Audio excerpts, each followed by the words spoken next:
Babe, why is your mom coming on our honeymoon? This is our time. We should be alone, just us. Jane's voice was full of confusion, but Andre stayed calm. Don't worry, he said. She won't get in the way. She didn't like it, but she didn't fight to keep the happiness alive. When they got to the Maldives, their dream spot, Jane told herself it'd be okay. The blue water, the gentle wind, the villa over the sea, it was supposed to be perfect. But something felt wrong. His mom was in the villa across from theirs. What should have been a happy start turned into a nightmare when Jane saw something that changed everything. Hey everyone, welcome back to True Crime Intel. I'm Williams, and if you love stories that dig into the darkest corners of human nature, you're in the right place. Today we're diving into a case that's equal parts heartbreaking and horrifying. A newlywed bride, a manipulative mother, and a honeymoon that ends in murder. Before we start, hit that subscribe button and ring the bell. We drop new true crime stories every week, and trust me, you won't want to miss what's coming. Meet Jane Carter, 28, a financial analyst from Houston, Texas, with a smile that could light up a room. Raised in a loving, faith-filled home, Jane dreamed of a marriage built on trust and devotion. Her parents had shown her what that looked like: patient, steady, the kind of love that lasts. She wasn't chasing perfection.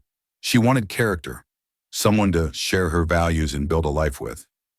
Dating had been a mixed bag, plenty of first dates, but nothing clicked. Until Andre White walked into her life. It was a business networking event in Houston, one of those upscale gatherings where the room buzzed with ambition. Jane wasn't there for romance. She was focused on growing her financial portfolio, but then she saw him. Tall, well-dressed, with a confidence that didn't need to shout. Andre was a real estate investor, 35, the kind of man who carried himself like he'd seen the world and conquered it. Their first conversation flowed like they'd known each other forever. He asked about her work, her goals, her passions, really listened.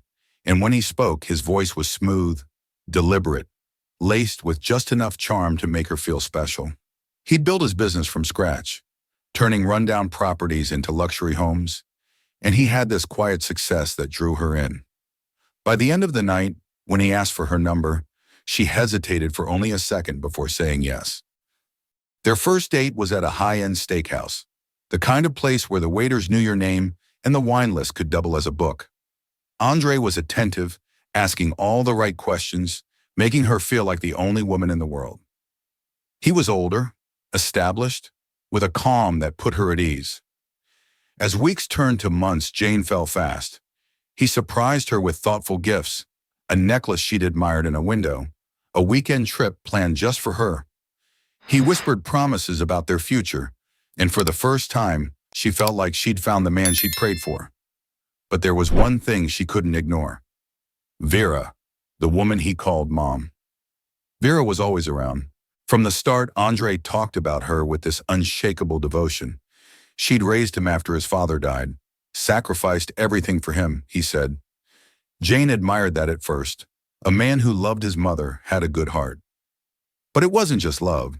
Vera called constantly, showed up on their dates uninvited, always had something to say about Jane, her clothes, her cooking, her laugh. And Andre never stopped her. If anything, he smiled like it was normal. Jane told herself it was fine. Love makes you overlook things sometimes. When he proposed a year later, she said yes without a second thought. The wedding was a dream, a Houston ballroom dripping with chandeliers, soft music, and Jane in a gown that shimmered as she walked down the aisle. This was her moment, the start of forever. But even then, something felt off. Vera hovered all night, whispering in Andre's ear, wiping his lips after he ate, an intimacy that made Jane's stomach twist. At one point she kissed him, not on the cheek but on the lips, quick, almost missable, but Jane saw it. Later when she asked, Andre laughed it off. She's been my mother since I was a kid. It's just how she shows love. Jane swallowed her unease. It was nothing, she told herself. The night ended beautifully, and she stepped into her new life as Mrs. Whitmore. Then, on their wedding night, Andre dropped a bombshell. They were in the hotel, still glowing from the day, when he leaned back on the bed, scrolling his phone, and said it like it was no big deal. "Mom's coming with us." Jane blinked. "What?" He didn't look up. "She wants to come on the trip." "It's not a big deal." A pit formed in her stomach. This was their honeymoon, their time. Why would his mother come? She could have argued, but she didn't. She trusted him, told herself to let it go. They were headed to the Maldives, her dream destination. It'd be fine. She had no idea what she was walking into. The Maldives was everything Jane had dreamed of since she was a teenager. White sand beaches, crystal clear waters, and overwater villas that looked like they belonged in a postcard. She'd imagined waking up to the sound of the ocean, sharing candlelit dinners with Andre under the stars, feeling the soft sand between her toes as they walked hand in hand. It was supposed to be their private escape, the perfect start to their marriage. But as their private butler led them to the honeymoon suite, Vera stepped out first, twirling in the sand with a beaming smile. "Oh, this is perfect," she said. "And my villa's just across from yours." Jane clenched her jaw, gripping the key card so tight her knuckles ached. She'd convinced herself back in Houston that once they got here, things would be different, that she and Andre would have their time. She was wrong. The first morning, Jane woke to soft knocking on their villa door. She reached for Andre, but his side of the bed was empty. The knocking came again, then Vera's voice, bright and insistent. "Breakfast is ready! Come on, you two lovebirds!" Jane's stomach twisted. She threw on a robe and stepped outside, hoping Andre would say something, anything, to set a boundary. But there he was, already dressed, smiling at Vera like this was the most natural thing in the world. Jane bit her tongue. One breakfast wouldn't ruin the trip, she told herself. She'd make it work. But as the days passed, Vera's presence became a shadow she couldn't escape. Morning coffee at the resort cafe. Vera was already there, waving them over like it was a casual brunch. A snorkeling excursion Jane had been excited for, just her and Andre. Vera showed up in full gear, tagging along. Even the couple's massage Jane had booked, something sacred, intimate, ended with Vera waiting outside the spa, scrolling her phone like she belonged there. Jane tried to push it down, to focus on the beauty around her. The turquoise waves, the warm breeze, the glass floors of their villa showing fish darting beneath. Andre had promised Vera wouldn't interfere, and yet she was everywhere. What made it worse was how comfortable he seemed with it. He didn't flinch, didn't pull away. Then, one afternoon, Jane saw something she couldn't unsee. She'd stepped onto their private deck with a book, ready to relax while Andre showered. As she sank into a lounge chair, she glanced across the water to Vera's villa. There they were, on her balcony, talking too quietly to hear. Vera reached out, pressing a hand to Andre's chest. He didn't move. Then she leaned in and kissed him, not on the cheek, on the lips. It wasn't deep, wasn't passionate, but it lingered a second too long. Jane's breath caught. Her hands froze around the book. She'd seen it before, at the wedding, at family dinners. Little moments she'd brushed off as a weird family thing. But here, on their honeymoon, it hit different. That night, as Andre lay beside her scrolling his phone, Jane couldn't hold it in anymore. "Why do you let her kiss you like that?" she asked, her voice sharp. He didn't even look up. "What do you mean?" "You know what I mean," she snapped. He sighed, setting his phone down. "Jane, she's been my mother since I was 5. It's how she's always shown love. It's not weird." She shook her head. "That's not normal, Andre." He exhaled hard, rubbing his temple. "You're overreacting. She raised me. It's always been like this." Jane studied him in the dim light. He looked tired, or maybe annoyed that she dared to question it. Doubt crept in, cold and heavy. She'd never doubted him before, never thought there was anything to doubt. But now something wasn't adding up. A few nights later, Jane woke suddenly, a strange unease clawing at her chest. The villa was quiet, just the distant hum of waves crashing against the shore. She turned over, reaching for Andre, but her hand met cold sheets. Her heart skipped. She blinked, sleep still fogging her mind. "Babe?" she called softly. No answer. She sat up, scanning the room. His phone was still on the dresser. He never went anywhere without it. She grabbed her own phone. 3:27 a.m. A chill ran down her spine.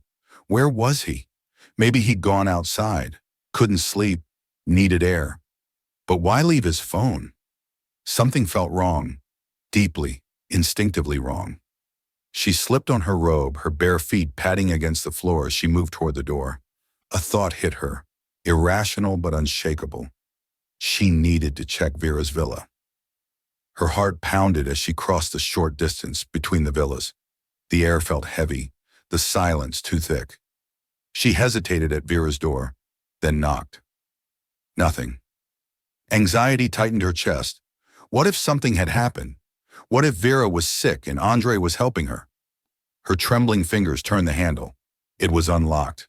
A voice in her head screamed not to open it, but she did. The door creaked, and what she saw broke her.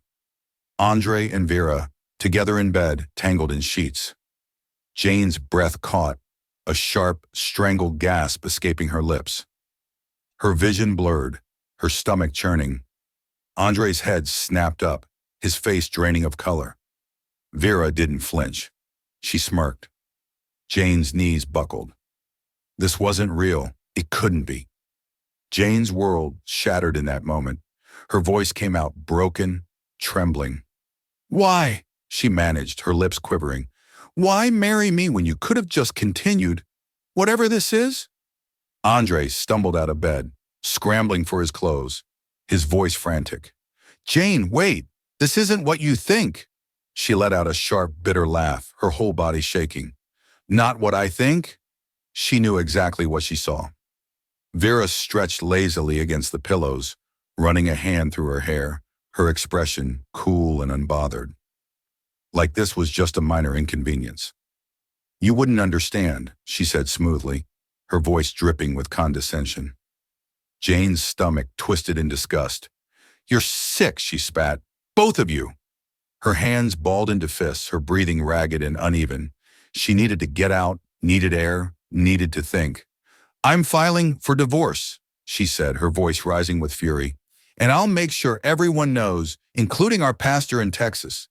The air in the room shifted instantly. Vera's amusement vanished, her eyes narrowing. Andre's shoulders stiffened, his face stricken with panic. Jane took a step back, her instincts screaming at her to run. But she never made it to the door. A hand clamped around her wrist, too tight. Andre's grip. "Babe, wait," he pleaded, his voice desperate. She yanked away, panic surging through her veins. "Don't touch me!" His breathing was wild now, his eyes darting. "You don't understand," he said, almost to himself. She understood perfectly. She turned for the door again, but Vera moved, too fast. Two sets of hands grabbed her, pulling her back. Jane screamed, thrashed, kicked, but it was 2 against 1. A sharp shove sent her crashing onto the bed. Hands pressed against her shoulders, pinning her down. She gasped, clawed at Andre's arm, but he didn't let go. Vera loomed above her, her face eerily calm. Jane's breath hitched as a pillow came down. She jerked violently, her lungs burning, her legs flailing. She scratched, clawed, reached for anything, but there was no air, no sound. Her heartbeat slowed, her vision blurred, and then her body went still. The villa fell silent, the only sound the rhythmic crash of waves against the shore. Andre stepped back, his breath ragged, his hands trembling. He stared at Jane's lifeless body, her wide, unseeing eyes, her vibrant spirit gone. He couldn't believe what he'd just done. Vera adjusted the pillow she'd pressed against Jane's face, smoothing the sheets like she'd simply tucked her in. She was going to ruin everything, she whispered, her voice steady as steel. Andre's stomach lurched. He looked at the woman who'd been his world for years, his protector, his lover, his curse, and now his accomplice. "We have to get rid of her," Vera said firmly. He swallowed the bile in his throat, his hands numb, his mind blank. His wife was dead, and he was the reason. Vera was already moving, her voice low and controlled. "We take her to the water. Let the ocean handle the rest." Andre hesitated, his eyes darting to the sliding glass doors. The tide was high, the waves strong. It could work.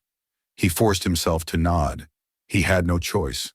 Together they wrapped Jane's body in the bedsheets, their hands shaking but determined. The fabric clung to her still warm skin, her lifeless weight heavier than they'd expected. They carried her through the villa, step by step, the night air hitting them like ice as they stepped onto the beach. The stars glittered above, cold and indifferent. The sand was damp beneath their feet, Jane's body dragging faint trails behind them. The waves roared louder as they neared the water's edge. But they weren't alone. Tobias Reed, a lifeguard working the night shift, was exhausted after months of long hours. The beach was usually quiet after midnight, just the odd drunk tourist or a couple sneaking into the waves. But this was different. From his station, he'd seen two figures struggling with something large, moving toward the shore with too much urgency. His gut twisted. Grabbing his flashlight and radio, he started toward them, his feet crunching against the sand. Then his light hit them, a man and a woman holding what looked like a body. His stomach dropped. He knew what he was seeing, knew what they were trying to do. "Put it down now," he shouted, his voice cutting through the night. Vera's head snapped up, her body going rigid. Andre turned slowly, his face frozen in shock as the reality sank in. They'd been caught. "Run!" Vera screamed. Andre's heart slammed against his ribs. He dropped Jane, turned, and bolted. But it was too late. Tobias pressed the emergency button on his radio, his voice urgent. "We need backup at the North Shore now!" Security was coming. The resort staff would see everything. There was nowhere to hide. Flashing red and blue lights cut through the darkness, reflecting off the waves like a warning. The once tranquil beach was now a crime scene. Officers cordoning off the area. Jane's body lay on the sand, still wrapped in those white sheets, the ocean too slow to claim her. In the police station, Andre broke first. In a cold, windowless room, his hands shook as he faced the detective's questions. "She wasn't supposed to find out," he stammered, his voice cracking. "I didn't want this to happen. I swear I loved her." The weight of Jane's death had crushed him. Across the hall, Vera sat with her arms folded, her face unreadable. The detective's questions came hard and fast, but she answered with calm precision. "She was unstable," she said, "had a history of paranoia. I don't know what happened. Maybe she ran." She denied everything, even when they told her Andre had confessed. She just sighed like she was disappointed. The trial gripped their family and friends, a twisted love affair, a murdered wife, a relationship so perverse it horrified even the jurors. Andre pleaded guilty before the verdict, a broken man in an orange jumpsuit. Vera denied it to the end, but the evidence was undeniable. Guilty, life without parole. So what happened here? To understand this nightmare, we need to go back, way back to Andre's world before Jane. 20 years ago in Atlanta, Georgia, he was born into a life of quiet privilege, a comfortable suburban home, a dad who ran a contracting business, and a mom, Olivia, who was everything to him. She made Sunday pancakes, read him bedtime stories, had a voice that could soothe any fear. Then when he was 5, she was gone. A car accident, sudden and senseless. He sat by the window for hours, waiting for her to come home, but she never did. Months later, his father remarried. Vera, Olivia's best friend, who'd always been around. She moved in, told Andre to call her mom, promised she'd take care of him. And she did, tucking him in, packing his lunches, kissing his forehead every morning. At first it seemed normal. Then his father died. A heart attack when Andre was 16, just as sudden as Olivia's loss. That's when the house changed. Vera's warmth turned heavy, her gaze lingered too long. She'd touch his arm, stroke his hair in ways that made him uneasy, whisper things that left him confused. He told himself it was grief, that he was imagining it. But by 18 it wasn't imagination, it was real. They weren't mother and son anymore. It happened slowly, secretly, her fingertips lingering on his wrist, a hand against his cheek, words that made him feel like he belonged to her. She never forced him, never had to. He was too deep in it to stop. For years, it was just them. He tried dating, tried pulling away, but Vera wouldn't let him. She'd scare the women off, make sure he never stayed with anyone else. Until Jane. Jane was different, strong, independent, nothing like the others Vera could chase away. Andre knew she wouldn't approve, but he also knew people were starting to whisper about his age, his single life, his closeness to Vera. He married Jane to quiet those whispers, to build something normal. But on that honeymoon, Jane saw through it all. So was Andre a victim too? Groomed by Vera from childhood, trapped in her web? Or was he just as guilty, choosing her over Jane, pinning her down as that pillow came down?